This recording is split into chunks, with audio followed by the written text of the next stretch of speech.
ಗುರು ಆಂಜನೇಯ ಅಂದರೆ ಯಾರಿಗಿಷ್ಟ ಇಲ್ಲ ಹೇಳಿ. ಇದೇನು ಗೊತ್ತಾ, ಮಹಿಮೆ ಏನು ಗೊತ್ತಾ, ಯಾರಾದರೂ ಕೂಡ ನೀವು ಮಿಸ್ ಮಾಡ್ಕೊಳ್ಳೋಕೆ ಹೋಗ್ಬೇಡಿ ಈ ವಿಡಿಯೋನ. ಈ ಆನೆಕಲ್ಲು ಜಿಗಣಿಯಿಂದ ಬರಬೇಕಾದ್ರೆ ರೋಡಲ್ಲಿ ಫಾರೆಸ್ಟ್ ಒಳಗಡೆ ಇರೋವಂಥ ಚಿಕ್ಕ ಪುಟ್ಟು ದೇವಸ್ಥಾನ. ಇಲ್ಲಿಗೆ ಯಾರು ಕೂಡ ಪೂಜೆ ಮಾಡ್ತಿರಲ್ಲ, ವರ್ಷಕ್ಕೊಂದ್ಸಲಿ ಇಲ್ಲೇ ಸುತ್ತಮುತ್ತಿರೋ ಊರವರು ಬಂದು ಪೂಜೆ ಮಾಡೋರು, ಅದು ಗೊತ್ತು. ಆದರೆ ದಿನ ಯಾರು ಪೂಜೆ ಮಾಡ್ತಿರಲ್ಲ. ಈಗ 2-3 ತಿಂಗಳಿಂದ ಈ ಅಂಕಲ್ಲು ಪೂಜೆ ಮಾಡ್ತವ್ರೆ, ಸ್ವಲ್ಪ ಪೇಂಟು ಅದೆಲ್ಲ ಮಾಡಿಸಿದ್ದಾರೆ.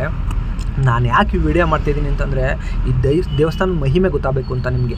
ಇಲ್ಲೇ ಜಿಗಣಿಯಿಂದ ಆರೋಹಳ್ಳಿ ಕನಕಪುರ ಹೋಗೋ ರೋಡಲ್ಲಿ ಸಿಗೋಂಥ ದೇವಸ್ಥಾನ. ಯಾರು ಮಿಸ್ ಮಾಡ್ಕೊಳಕ್ಕೆ ಹೋಗ್ಬಿಡಿ. ಒಂದು ಸತಿ ನೀವೇನಾದರೂ ಇಲ್ಲಿ ಹೋಗ್ತಾಯಿದ್ರೆ ಒಂದ್ಸಲ ನಿಲ್ಲಿಸಿ ಅವ್ರಿಗೆ ಕೈ ಮುಗಿದು ಅವ್ರು ಹೇಳಿದ್ರು ಮಂಡಿ ಕಾಲಾಗಿಟ್ಟು ನೀನು ಕೇಳ್ಕೊಂಡು ಹೋಗು ಗುರು, ನಿಂಗೆ ಯಾಕೆ ಗುರು ನೀನು ಅಂದ್ಕೊಂಡಿದ್ದಾಗಲ್ಲ ಅಂತ. ಸೊ ಯಾರು ಮಿಸ್ ಮಾಡ್ಕೊಳಕ್ಕೆ ಹೋಗ್ಬಿಡಿ. ಮಹದೇಶ್ವರ ಫಾರೆಸ್ಟ್ ಅಂತ ಇದು. ಈ ಫುಲ್ ವಿಡಿಯೋ ನಾನು ಯೂಟ್ಯೂಬಲ್ಲಿ ಅಪ್ಲೋಡ್ ಮಾಡ್ತಾಯಿದ್ದೀನಿ. ಸೊ ಇವಾಗ ಅಪ್ಲೋಡ್ ಮಾಡಿಲ್ಲ. ಅವ್ರು ಅದನ್ನೇ ಹೇಳ್ತಾರೆ, ನೀವೇನು ಅಂದ್ಕೊಳ್ತೀರಾ, ಏನು ಕೇಳ್ತೀರಾ, ಮಂಡಿಯವ್ರಿಗೆ ಕೇಳಿ, ಆಗದೆ ಹೋದರೆ ಕೇಳಿ. ಎಲ್ಲಿಂದ ಸೇಲಮು ತಮಿಳ್ನಾಡು ಎಲ್ಲಿಂದನೂ ಬರ್ತಾರೆ ಗುರು ಪೂಜೆ ಮಾಡ್ಸೋದಕ್ಕೆ ಇಲ್ಲಿಗೆ.